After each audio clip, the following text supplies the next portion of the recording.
Efesios, pues se nos habla de la eternidad futura y la eternidad presente. Y el libro comienza con la eternidad futura y dice así: bendito sea el Dios y Padre de nuestro Señor Jesucristo, que nos bendijo con toda bendición espiritual en los lugares celestiales, según nos escogió en Él antes de la fundación del mundo, para que fuésemos santos sin mancha delante de Él, en amor, habiéndonos predestinado para ser adoptados hijos suyos por medio de Jesucristo, según el puro afecto de su voluntad, para alabanza de su gloria, su gracia, con la cual nos hizo aceptos en el amado de Jesucristo, en quien tenemos redención por su sangre, el perdón de pecados, según la riqueza de su gracia, que hizo sobreabundar para con nosotros en toda sabiduría e inteligencia, dándonos a conocer el misterio de su voluntad, según su beneplácito, el cual se había propuesto Él en sí mismo de venir al mundo a salvarnos, y de reunir todas las cosas en Cristo, en la dispensación del cumplimiento de los tiempos.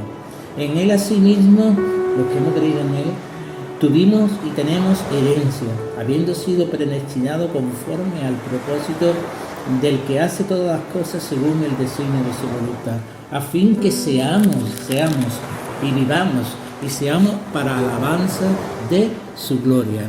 En Él también vosotros, habiendo oído la palabra de verdad, el evangelio de vuestra salvación, y habiendo creído en Él, fuisteis sellados con el Espíritu Santo de la promesa. O sea, el Espíritu Santo vive en nosotros, que es la jara de nuestra herencia hasta la redención de la posesión adquirida para la alabanza de su gloria.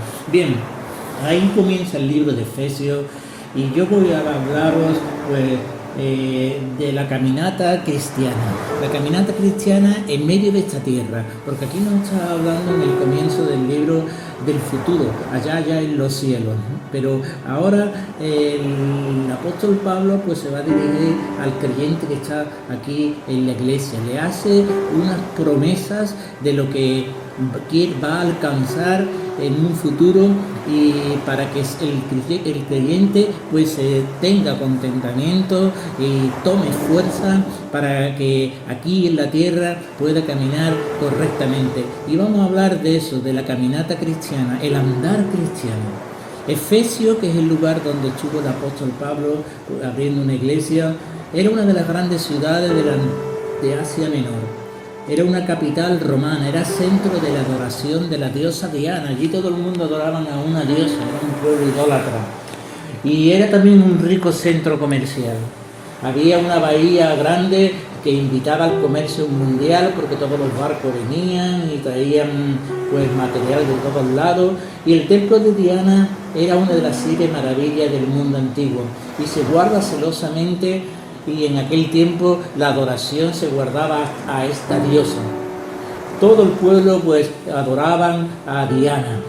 Efesio era la principal ciudad de este área, de modo que no nos sorprende que Pablo se haya quedado allí 3 años y desde esta ciudad expandiera el evangelio. El ministerio de Pablo tuvo un efecto grande en esta ciudad, porque los que practicaban la brujería se convirtieron a Cristo, quemaron sus libros de conjuros mágicos y se ganaron a muchas personas para la adoración al Dios verdadero. Y las ganancias de los plateros, los que vendían los diosesitos en el templo, pues menguaron. Los diosesitos de Diana, o sea, los muñequitos de Diana, pues menguaron. Pablo, cuando escribió esta carta, estaba prisionero en Roma. Se encontraba preso en una casa de alquiler cuando la escribió. Tenía libertad para recibir visitas y fue en este tiempo cuando escribió Efesios. A pesar de que esta carta fue escrita en Efesios, se cree que circuló por muchas iglesias. Esta carta se refiere a la verdad de la iglesia en general. A la verdad de la iglesia en general, en el futuro y en el presente. No habla de los problemas locales de una iglesia. Efesios es la expresión más grande de Pablo sobre la iglesia, enseñándonos lo que es la iglesia para Dios y lo que debe de ser en la práctica a los ojos de los hombres la iglesia. Por tanto, el tema principal aquí de Pablo es Cristo y la iglesia. El eterno plan de Dios pues de reunir a todas las cosas en Cristo Jesús. La carta comienza pues con la eternidad del pasado, como he dicho antes, y nos lleva a la eternidad del futuro. Vemos al creyente sentado en lugares celestiales, como hemos leído, pero también andando con Cristo en la tierra y luchando. Y se nos cita también en esta carta la lucha que tenemos contra Satanás, en el último capítulo. En las cartas, o esta carta, o varias cartas más que del apóstol Pablo, fueron escritas en prisión, como fue Filipenses, Colosenses y esta, Efesios. Estando él, como he dicho antes, preso, pero aún tenía libertad, estando preso, controlado, libertad para poder recibir visitas y poder hablar las cosas del Señor. Pablo se estaba refiriendo aquí a la iglesia en general como el cuerpo de Cristo, como la esposa y el templo. En las epístolas pastorales de Timoteo y Tito analiza la iglesia como un cuerpo local sirviendo a Cristo, pero aquí el énfasis es diferente. Aquí el apóstol Pablo está viendo a Cristo sentado en los lugares celestiales como cabeza del cuerpo que es la iglesia. Pero el apóstol Pablo, consciente de este ministerio y mediante ello, él pues se dirige a las iglesias locales. Por ello, en la iglesia local es donde se enfatiza y donde el ministerio cristiano se hace más fuerte. Si los miembros se dan cuenta de la posición que tienen ante el cuerpo de Cristo. Por ello él hablaba a la iglesia universal y hablaba de las cosas de la eternidad para que el pueblo se fortaleciera. Al hablar de esta forma no pretendo pues insinuar que haya dos iglesias diferentes. No, la iglesia universal es la iglesia de todo el mundo entero y la iglesia local es la iglesia de un lugar geográfico determinado. La iglesia pues universal es una iglesia invisible en cuanto a su esencia espiritual, pero la iglesia pues local es una iglesia visible. La iglesia, como toda la iglesia y cada cristiano en particular, está comprometido con la verdad y tiene la obligación de proclamar la verdad, de comunicar el mensaje y de anunciar el juicio de Dios. Por ello los cristianos han de andar como hijos de Dios en esta tierra, presentando con el testimonio de su vida y conducta un reflejo de lo que es el Evangelio. Con su palabra y con su conducta, la iglesia muestra a la humanidad perdida y desorientada que el único camino de salvación y felicidad es Jesucristo. Aun cuando el cristiano evangélico y aún cualquier cristiano y cada miembro se está estimulando aquí en esta carta que sea fiel y a guardar la lealtad a la iglesia o al grupo eclesiástico a que él pertenece. No se enseña ni se hace depender la salvación del alma a una filiación externa que esté afiliada a la iglesia. No, ni a los ritos ni a ceremonias que en ella se practican. Sino solamente el haber creído y tener fe en nuestro Señor Jesucristo. Por ello hay muchos predicadores que se esfuerzan por hacer entender a muchos que nadie es salvo por el mero hecho de haber sido bautizado en una en otra iglesia, por haber hecho obra, sino que solamente son hijos de Dios y herederos de una vida eterna aquellas personas que han reconocido a sí mismos a Jesucristo y se han reconocido como pecadores perdidos y han aceptado a Jesucristo como Salvador personal, y aquellos que viven unidos a Cristo con la fe viva, que es la clave de toda la buena obra que caracteriza al cristiano verdadero. Una fe que exprese que vive lo que verdaderamente cree. Y no es creer y no hacer, sino oír y hacer. Y oír la palabra de Dios, la enseñanza y hacerla. Las personas o la persona de Cristo es el centro de todo el cristianismo evangélico, como ya sabéis. Poner a cada alma en una relación directa y personal con Cristo es el propósito. Con el Cristo resucitado es el propósito de la iglesia, con el Cristo salvador de los que creen en Él. Él es la aspiración de todos los cristianos evangélicos. A la vida cristiana se le compara, como he dicho antes, como una caminata, como un andar, porque se empieza con un paso de fe, se involucra progreso y exige equilibrio y fuerza. Y si no aprendemos a andar, nunca vamos a aprender a correr. Dice Hebreos 12:12, por lo tanto nosotros también teniendo alrededor nuestra tan gran nube de testigos, de personas que nos están viendo, ¿no? Despojémonos de todo el peso del pecado, de las cosas que son horrendas y que ensucian y que da mal testimonio, del pecado que nos asedia, y corramos con paciencia la carrera teniendo por delante y puestos los ojos en Jesús, el autor y consumador de la fe, el cual por el gozo puesto delante de él sufrió la cruz, menospreciando lo propio, y se sentó a la diestra del trono de Dios. Y no solo se nos invita a correr, sino a estar firme en la batalla, vestido con toda la armadura de Dios para que podáis estar firme contra las esencias del diablo. Todo esto lo narra este libro de Efesios. Todo esto, el andar, la lucha, la conducta y todo ello. Y lo primero que vamos a ver en Efesios capítulo 4 del versículo 1 al 16, dice así. Dice: yo, el apóstol Pablo está hablando, preso en el Señor, os ruego que andéis como es digno de la vocación como fuisteis llamados, con toda humildad y mansedumbre, soportándolo con paciencia los unos a los otros, y solícito en guardar la unidad del Espíritu, en el vínculo de la paz, un cuerpo, un espíritu, como fuisteis también llamados, un Señor, una fe y un bautismo, un Dios y Padre. Aquí se habla de un Señor, que es Jesucristo, una fe y un bautismo, y detrás se habla la unidad del Espíritu, Padre, Hijo, Espíritu Santo, un Dios y Padre de todo, el cual es sobre todo y por todo, pero a cada uno de nosotros nos fue dado conforme a la medida del don de Cristo. Así que aquí el apóstol Pablo nos está hablando no solo de eso, sino también nos habla de los dones espirituales. Los dones espirituales, por lo cual subiendo lo alto llevó cautivo la cautividad y dio don a los hombres.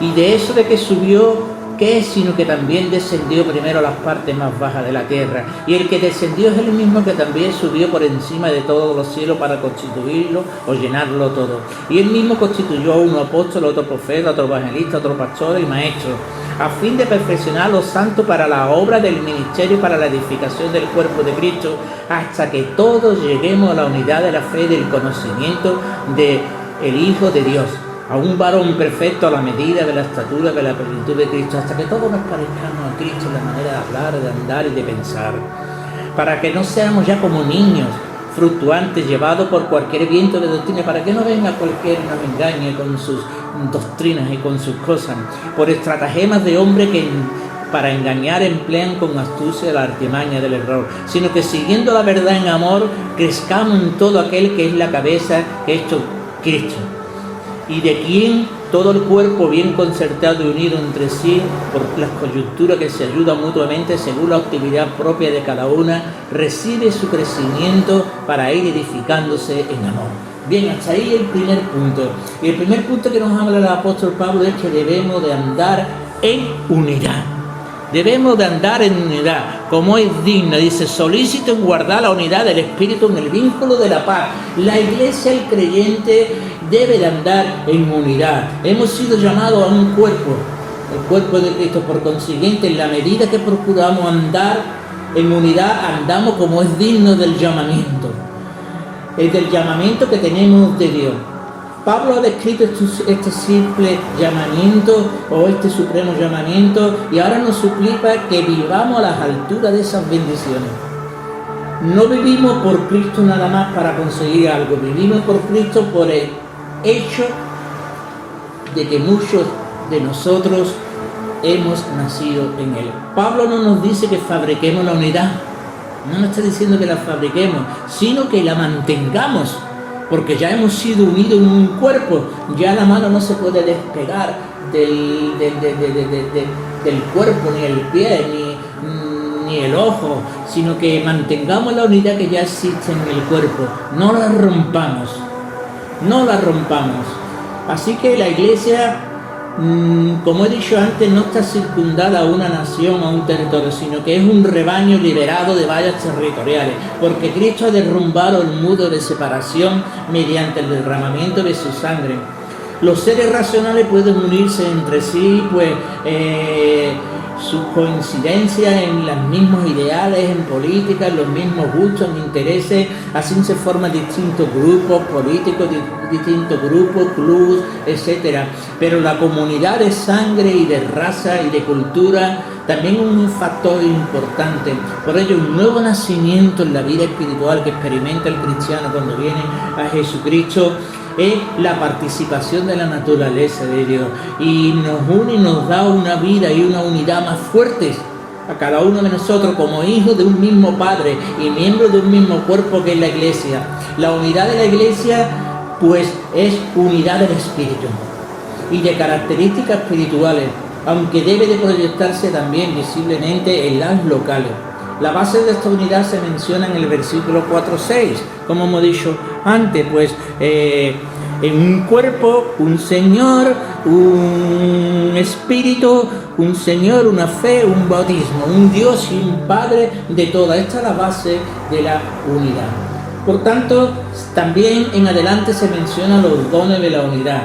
El Espíritu Santo es el distribuidor de los dones en la Iglesia, y aunque estos dones son dados a personas, con todo se dan en un contexto eclesial para llevarlo al servicio, edificación y promoción de la misión de la Iglesia en la Iglesia, de manera que tales personas no marchan solas con sus dones a cuestas, sino que ejercitan sus dones dentro de la Iglesia y en coordinación con esta, con miembros de la misma. Los dones no son para exaltación del individuo, para hacerse rico, para hacerse personalmente famoso, sino que, o para hacer trofeos para sí mismo, sino los dones son para el servicio y la edificación de la Iglesia. Los versículos 1-6 se está refiriendo al cuerpo y la unidad, y le hace a muchos cuerpos locales y habla de diversidad de dones, y se describe la meta de la Iglesia a fin de que seamos igual que a nuestro Señor Jesucristo. El pastor o maestro debe de alimentar a los santos en la Iglesia, es lo que está diciendo aquí a la palabra de alimentar, el apóstol Pablo, alimentarlo con la palabra de Dios y equiparlo para el servicio. Los santos a su vez son los que desempeñan la obra del ministerio. Cada santo participa en el crecimiento de la Iglesia. Pero también está hablando de que desafortunadamente hay muchos bebés inestables, bebés espirituales, que se desvían con facilidad y que Satanás y sus ministros esperan derribar a la Iglesia con sus mentiras. Eso está hablando también en las cartas y está dando ahí énfasis y está dando un toque el apóstol Pablo. La Iglesia se edifica mediante la palabra de Dios y la enseñanza de los ministros. No se edifica ni se fortalece mediante programas de hombres, ni por entretenimiento, ni diversión, ni recreaciones, ni empuje, ni nada de eso. La Iglesia es un cuerpo y debe tener alimento espiritual, la palabra de Dios. La unidad eclesial de la Iglesia requiere abnegación, y esta unidad se sostiene sobre estos pilares que hemos dicho antes: humildad, mansedumbre, paciencia y amor. La verdadera humildad consiste en aceptar el perdón de Dios que nos ofrece por medio de la obra de Cristo, con la plena convicción de que no merecemos nada, sino que lo cumplió todo Él para hacernos dignos de entrar en la casa del Padre. La humildad lo requiere todo de Dios. Hemos de aceptar con agradecimiento, como un don de Dios, lo que Él hizo por medio de Cristo, lo que Él hizo de nosotros. Dice 1 Corintios 1:30, mas por Él estáis vosotros en Cristo Jesús, el cual nos ha sido hecho por Dios sabiduría, justificación, santificación y redención. Por tanto, permanezcamos en su amor, como el pámpano queda unido a la vid, y entonces seremos capaces de llevar fruto para Él. Y lo segundo es, y lo dice el capítulo 4 del 17 hasta el 32, dice así en el capítulo 4 del 17, esto pues digo y requiero en el Señor, que ya no andé como los otros gentiles que le anda en la vanidad de su mente, teniendo el entendimiento entenebrecido ajeno a la vida de Dios por la ignorancia que en ellos hay, por la dureza de los cuales después de que perdieron toda sensibilidad se entregaron a la lascivia para cometer con avidez toda clase de impureza. Mas vosotros no lo habéis aprendido así, sino que en verdad lo habéis oído y habéis sido enseñado conforme a la verdad que está en Jesucristo. Por ello, en cuanto a la manera pasada de vivir, despojado del viejo hombre que está viciado conforme a los deseos engañosos. Dice que debemos de dejar el viejo hombre que teníamos antes de venir a Cristo, que está lleno de vicio, de droga, de alcohol, de todo, y renovado en el espíritu de nuestra mente y vestido del nuevo hombre de amor, de paz, de misericordia, de verdad, creado según Dios en justicia y santidad, por lo cual, desechando la mentira, habla verdad cada uno con su prójimo, porque somos miembros del Espíritu Santo y somos miembros los unos de los otros. Airaos, pero no pequéis. No se ponga el sol sobre vuestro enojo, ni deis lugar al diablo. El que hurta no hurte más, sino trabaje haciendo con sus manos lo que es bueno. Y es verdad. Antes vivíamos para nosotros, vivíamos para la droga, vivíamos para los vicios, vivíamos y robábamos y mentíamos. Y esto está diciendo el apóstol Pablo que no debemos andar, que si tenemos que andar correctamente, tenemos que andar en pureza, en limpieza. Como hemos dicho antes, y dijo el apóstol Pablo, tenemos que andar en unidad, ahora tenemos que andar en pureza. O sea, que ninguna palabra corrompida salga de nuestras bocas, sino la que sea buena para la necesaria edificación, a fin de dar gracias a todos los oyentes. Y no contristéis al Espíritu Santo, porque cuando hablamos cosas sucias, hacemos cosas malas, el Espíritu que vive en nosotros se contrista, el cual fuisteis sellado para el día de la redención. Y ahora dice: quítese de vosotros toda amargura, todo enojo, toda ira, toda gritería, maledicencia y toda malicia. Antes sé una nueva persona, una persona antes sé benigno uno con otro, misericordioso, perdonándolos unos a otros, como Dios también os perdonó a vosotros en Cristo. Si en esta primera parte hemos visto la relación del creyente con la iglesia, ahora vamos a ver la relación del creyente con el mundo, que debe de andar en pureza con el mundo y también con la iglesia. Hermanos, estamos en Cristo, somos parte del cuerpo, pero también estamos en el mundo, donde hay tentaciones, donde hay contaminaciones. No podemos salir del mundo, pero tenemos una responsabilidad de ella, de testificar, y debemos de andar en pureza y no permitir que el mundo nos contamine. Dios nos puso en el mundo para que diéramos testimonio y para que habláramos de la verdad. Pablo empieza con lo negativo: no debe de andar en la manera con lo que hacen los inconversos. Pablo explica las razones: porque su entendimiento está entenebrecido, creen en mentira y no han recibido la verdad, porque están muertos espiritualmente, no tienen vida conmigo, con Dios. Se han entregado a cometer toda clase de pecados, andan de una manera errada, debido a que no conocen la verdad y nunca han recibido la verdad. Hermano, quiero deciros, y amigos, que la vida cristiana debe ser radicalmente diferente a la vieja vida, la que se realiza en el mundo. Pablo esperaba y anhelaba que los efesios experimentaran cambio, y le hace estas amonestaciones: despojados, vestidos y desechados. Despojados del pecado, vestidos del nuevo hombre, y desechar toda la mentira y toda la falsedad. En Romanos 6 se nos enseña que el viejo hombre ha sido crucificado y sepultado, y por lo tanto nos despojemos de ese viejo hombre. Ahora, por lo tanto, debemos de cambiar de vestidos.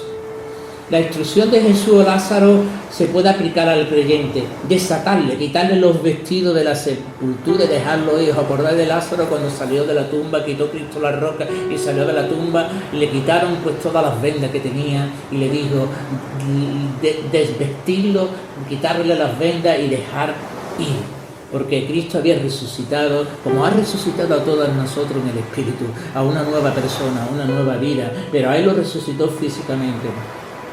Pero no es suficiente morir a la vieja vida,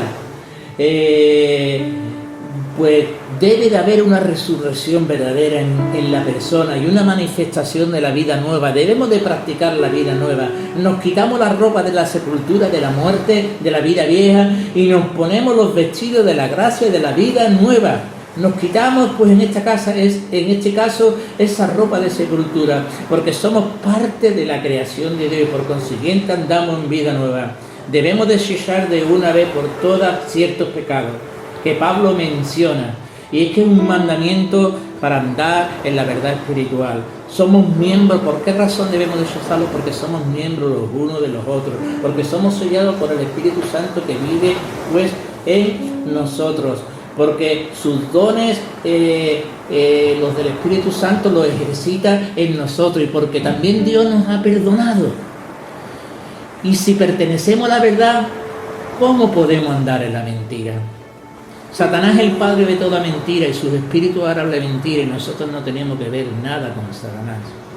El engaño de uno mismo tiene muy serias consecuencias, amigos y hermanos. Y es razonable reconocer francamente y cambiar la manera de ser, porque debemos de desechar muchas cosas. Hay una ira que no es pecado, pero si nos encolerizamos contra las personas, hay lugar para el pecado. Si nos enojamos contra el pecado, los principios pecaminosos, podemos, en este caso, andar santamente, porque hemos desechado el pecado, nos enojamos contra el pecado, nos deshacemos del pecado, nos enfadamos cuando hemos pecado y reconocemos que nos hemos ensuciado y entonces empezamos a andar y a mantener un andar santo. Un andar santo, darle lugar al diablo, como dice aquí la palabra de Dios, incluye el mentir, incluye la cólera de las personas, y incluye la hipocresía y incluye que le estamos dando la entrada a Satanás en nuestras vidas. La mentira y la cólera de Caín le llevó ante el homicidio, le llevó a matar a su hermano Abel. Le llevó a matar a su hermano Abel. Por tanto, queridos amigos, quiero que sepáis que ni el ladrón que solía robar para complacer ahora ha sido salvado y debe trabajar, dice aquí el apóstol Pablo, para poder dar a su familia y a los suyos. También los labios del que ha nacido de nuevo debe de hablar lo que edifica. Dice Colosenses 4:6: sea vuestra palabra siempre con gracia, sazonada con sal, para que sepáis cómo debéis responder a cada uno. El salmista en el Salmo 141:3 dice: pon guarda a mi boca, oh Señor, guarda la puerta de mis labios, la corrupción de mis labios solo denota corrupción de corazón. O también dice el apóstol Pablo que el Espíritu nos ha sellado y que no debemos de contristecerlo al permitir que estos pecados actúen en nuestras vidas. En las Escrituras el Espíritu se describe como una paloma, y la paloma es un ave limpia, pura. Por eso debemos de andar en pureza, que ama la paz, que debe eliminar la ira y la gritería mediante el amor y el perdón cristiano. Por tanto, debemos andar en unidad, debemos andar en pureza. Y no me voy a alargar mucho. Y en el capítulo 5, versículo 1-6 de Efesios, dice que debemos de andar en amor. Debemos de andar en amor. Sé pues imitadores de Dios como hijos amados, y andar en amor como también Cristo nos amó y se entregó a sí mismo por nosotros, ofrenda y sacrificio y olor fragante. Pero fornicación y toda inmundicia o avaricia ni aun se nombre entre vosotros, ni palabra deshonesta, ni necedad, ni truanidad, que no conviene, sino antes acción de gracia, porque sabéis esto, que ningún fornicario, inmundo, avaro, que es idólatra, tiene herencia en los reinos de los cielos. Seamos imitadores de esta idea o de estos principios que el Señor nos está enseñando. Imitar a nuestro Padre Celestial e imitarlo en practicar el amor. El ejemplo de amor de Cristo es el que nos debe inspirar a cada uno de nosotros a poder llevar una vida amorosa, eterna, y una vida que haga que nos preocupemos por los demás, que haga que pensemos en los demás, que haga que veamos un mundo más maravilloso de lo que es ahora mismo, de que veamos una esperanza más grande de la que muchas personas pueden tener. Por eso la clase correcta de amor detesta todo pecado, detesta muchas cosas. El amor dice que se hace el fingimiento, que no haya hipocresía, que aborrecemos los malos y sigamos lo bueno. Por eso dice que hay pecado que ni siquiera se debe de nombrar entre nosotros. Hay muchas personas que se ríen hablando de cosas vanas, de cosas sucias, y eso ensucia el corazón de las personas. Y no se hace asesión al humor, sino que la broma inapropiada y sucia, un cristiano no debe usar sus labios para hacer esas bromas sucias. Sabéis que hay muchos chistes sensuales, muchos chistes feos y por tanto no debemos pues de llevarlo hacia adelante. Si pertenecemos a la verdad, ¿cómo vamos a andar en la mentira? Satanás es el padre de toda mentira. Por eso el hombre tiene muy serias consecuencias cuando anda en la mentira y cuando no reconoce las cosas francamente. Hay una ira que dice la Escritura que no es pecado. Si nos encolerizamos contra las personas, hay lugar para el pecado. Si nos enojamos contra el pecado y los principios pecaminosos, podemos mantener un andar santo. O sea, si rechazamos los pecados y nos giramos contra él, podemos andar dignamente. Darle lugar al diablo incluye tanto el mentir como la cólera. Nos damos cuenta de que tanto la mentira como la hipocresía y la cólera le dan a Satanás una entrada a nuestras vidas. Le estamos diciendo a Satanás, ven, yo voy a practicar y hacer lo que tú quieres que yo haga. Voy a mentir, voy a robar, voy a ser hipócrita, voy a tener ira, voy a tener cólera. Por esa razón, simplemente el apóstol Pablo está diciendo que debemos de andar en pureza. Debemos de andar en pureza. Que nadie nos engañe con palabras, dice en el versículo 6, vanas, porque habrá falsos maestros, hombres que buscan pues la fama y que pueden decirnos que podemos ser cristianos y que podemos vivir en el pecado de la forma que nos apetezca. Y eso es una mentira muy grande. Y el cuarto punto que quiero destacar hoy está en 5:14 y dice así, y dice que si debemos de andar en unidad, que si debemos de andar también, pues como hemos dicho antes, en pureza, ahora debemos de andar en luz. El creyente con relación al creyente mismo debe de andar en luz. La palabra que se traduce aquí, que la vamos a leer del 5 al 14, dice así: mirad con diligencia como andéis, no como necios, sino como sabios. No como necios, sino como sabios, aprovechando bien el tiempo. Y hay otra que dice, por lo cual tú que duermes, levántate de los muertos y te alumbrará Cristo Jesús. Aquí está haciendo un énfasis que el creyente que está dormido, que no está apeteciendo las cosas de Dios, debe de andar, o que está dejándose ensuciar su vida, debe de andar en luz. Debe de andar en luz. En relación al creyente mismo, debe de andar en luz. La palabra que se traduce como partícipe implica tener algo en común. Y el creyente con el creyente debe de andar en luz, igual que con las personas del mundo. O sea, esta palabra se traduce muchas veces como comunión o compañerismo.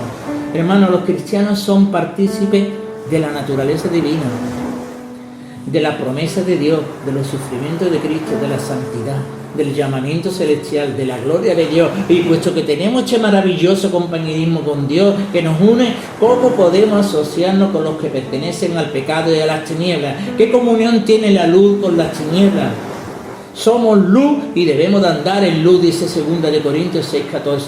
Las tinieblas engendran pecado, mentira, y el fruto de la luz es bondad, justicia y verdad. La luz no puede tener componentes como las tinieblas. Y lo siguiente que como debe de andar el cristiano es, lo dice en el 5, 15, 16, capítulo 5 del 15 pues al 16, dice así, 5 del 15 al 16. Mirad pues con diligencia como andéis, no como necios, sino como sabios, aprovechando bien el tiempo, porque los días son malos. O sea, no andemos como necios, sino como sabios, aprovechando el tiempo, porque los días son malos. No seamos insensatos, sino entendidos de cuál es la voluntad de Dios. No nos embriaguemos con vino, hablemos entre nosotros con salmos, con himnos espirituales. Aquí lo que nos está diciendo es que el creyente en relación con sí mismo y con los demás debe de andar con diligencia, pero debe de andar sabiamente. Debe de observar a su alrededor y tener cuidado para no tropezar. Significa andar con inteligencia, significa no tener ignorancia, no ser ignorancia. Qué necio es andar dando tropezazos en la vida y nunca procurar conocer la voluntad de Dios, cuando es rica y buena para nuestras vidas. Y en lugar de caminar con esa actitud que equivale a diligencia, erramos el blanco, erramos el camino bueno y terminamos sufriendo el desvío del punto de mira que nosotros queríamos, a dónde queríamos llegar. Terminamos desviando, queremos llegar a ser buenos, queremos llegar a ser compasivos, queremos llegar a ser amables, pero al final nos desviamos, porque no miramos y porque no somos sabios y porque no indagamos nosotros mismos sobre la manera que nos comportamos y la manera como hablamos. Permanecer en una buena forma física siempre requiere disciplina, pero igualmente requiere disciplina permanecer en una forma espiritual. Requiere tiempo, requiere esfuerzo y requiere práctica. El ejercicio espiritual puede ser una alegría, pero siempre comporta disciplina. Es necesario estudiar, es necesario orar y es necesario poner en práctica lo que hemos estudiado. Hermano, tenemos que renunciar a todas las actividades que nos absorben por entero el tiempo y seleccionar las cosas que nos convienen. La buena forma espiritual nos prepara para las cotidianas batallas contra las tentaciones que tenemos y cómo andar en el Señor. Nos da fuerza para ayudar, nos da fuerza para formar a otros en la vida cristiana. ¿Qué pensaríamos de un carpintero que dejara de afilar sus herramientas? Pues que no podría trabajar, que no podría hacer bien el trabajo que se le ha asignado. ¿O qué pensaríamos de un mecánico si no se tomara tiempo para echarle aceite a las máquinas? Los instrumentos de nuestros servicios espirituales se pueden embotar fácilmente. Por eso debemos de echar el aceite del Espíritu Santo. Debemos llenarnos de las cosas de Dios, orando, estudiando su palabra y haciendo su voluntad. Y el penúltimo punto lo dice en el capítulo 5, 18, del 6 al 9, y dice que no solo debemos andar sabiamente, sino que debemos de andar en armonía con la familia. Con relación a la familia, debemos de andar en armonía. Dice del 5, del 18 en adelante, dice: no os embriaguéis con vino, hablando con vosotros. Y dice del 21, someteos unos a otros en el temor del Señor. Y ahora le dice a las casadas estén sujetas a sus propios maridos, como al Señor. Porque el marido es la cabeza de la mujer, así como Cristo es la cabeza de la iglesia, la cual es su cuerpo y Él es su Salvador. Así que como la iglesia está sujeta a Cristo, así también las casadas lo estén a su marido en todo. Sus maridos, amad a vuestras mujeres, así como Cristo amó a la iglesia y se entregó a sí mismo para santificarla, habiéndola purificado con el lavamiento del agua por la palabra, a fin de presentarla a sí mismo como una iglesia gloriosa, que no tuviese mancha ni arruga ni cosa así. Jesucristo se santificó a sí mismo para presentarnos a la iglesia como su amada, como su esposa, limpia delante del Padre. Así también los maridos deben amar a sus mujeres, como a sus mismos cuerpos. El que ama a su mujer, a sí mismo se ama. Pero nadie aborreció jamás su propia carne, sino que la sustenta y la cuida, como también Cristo cuida a la iglesia. Porque somos miembros de su cuerpo y de su carne y de sus huesos. Así que, por tanto, el hombre, esto dejará el hombre a su padre y a su madre y se unirá a una sola mujer y los dos serán una sola carne. Este es el gran misterio que Cristo trajo. Mas yo os digo esto respecto de Cristo y de la iglesia. Por los demás, cada uno de vosotros ame también a su mujer. Recuerda que estamos aquí hablando en un contexto de familia. Ame también a su mujer, como a sí mismo. Y la mujer respete al marido. No lo insulte en nada, porque el marido en su hombría pues se enoja fácilmente. El marido merece respeto, pero la mujer, que es más delicada, merece pues el amor del marido.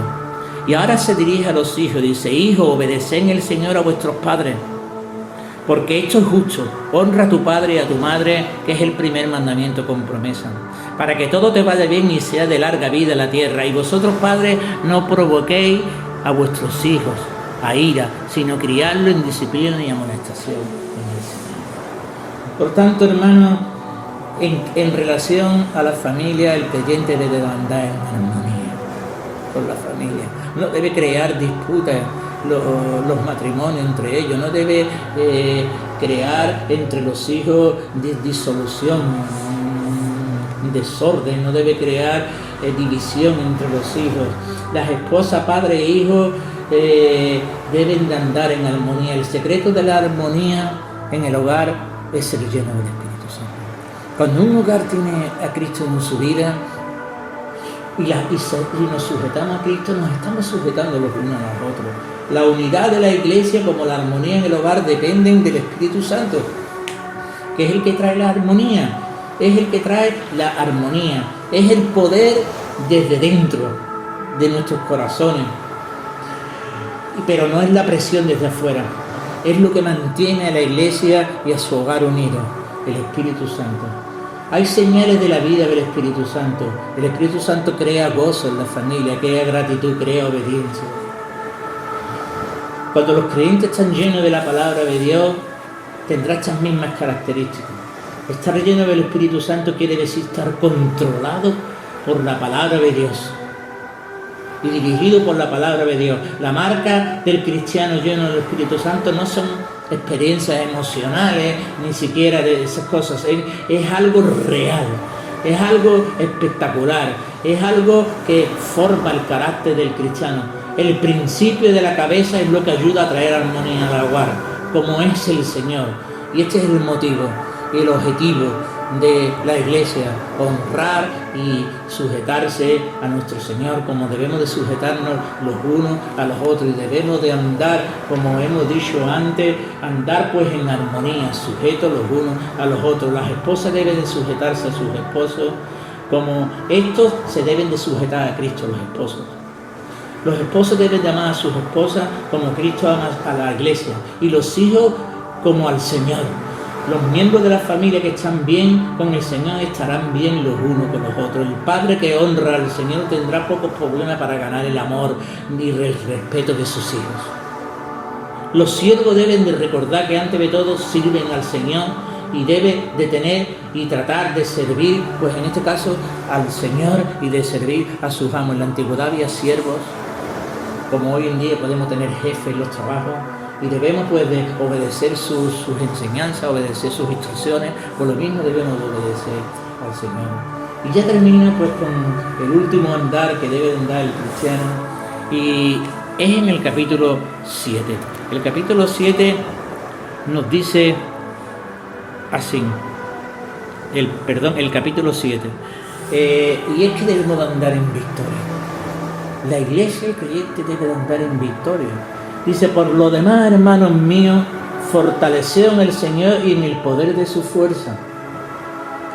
Vestíos de toda la armadura de Dios para que podáis estar firmes contra las asechanzas de ¿quién? Del diablo, que es real, que vive y que trae tentaciones y que pone enemistad y que pone a uno contra otros y que destruye los hogares, y que destruye y que pone en la mente de las personas las acciones malas. Dice: vestido con toda la armadura de Dios para que podáis estar firmes contra la asechanza del diablo, porque no tenemos lucha contra sangre y carne, sino contra principados, contra potestades, contra los gobernadores de las tinieblas de este mundo, contra huestes espirituales de maldad de las regiones celestes. O sea, tenemos un ejército, enemigos. Tenemos un gran número de enemigos. Dice: por tanto, tomad la armadura de Dios para que podáis resistir en el día malo, y habiendo acabado todo esto, estad firme. Está pues bien firme, ceñido vuestros lomos con la verdad, vestido con la justicia, calzado los pies con la paz, con lo que podáis, para que podáis apagar los dardos del maligno. Tomad el yelmo de la salvación y la espada del Espíritu y la palabra de Dios, orando en todo tiempo, con oración y con súplica en el Espíritu, y velando con ello con toda perseverancia y súplica por el Espíritu. Por tanto, el cristiano, para andar en victoria, debe de hacer todas estas cosas. Debe fortalecerse el Señor, debe de vestirse con la armadura de Dios, debe de desechar, debe de tomar pues esa armadura y resistir, aguantar, debe de estar firme, debe andar en la verdad, debe de hacer justicia, debe de tener en su vida paz, y así va a apagar los dardos del enemigo. Debe debe de proclamar su salvación. No, yo soy de Cristo, le pertenezco a Cristo y yo ya soy salvo de antemano porque Cristo me ha rescatado del pecado. Debe de usar al Espíritu para reprender, pues en este caso las acechanzas del diablo, como hizo Jesucristo allí en el desierto. No de todo, le dijo el diablo que si tiene hambre que se tirara desde la montaña y él enviaría a sus ángeles y si tenía para que le dieran de comer, y Jesucristo le dijo: no de toda palabra y no de toda cosa comerá el hombre, sino solo de la palabra de Dios. Por tanto, aquí el creyente debe de orar en el Espíritu con perseverancia y también debe de pedir por los santos y por las demás personas y por su familia. Queridos amigos, Iglesia del Señor,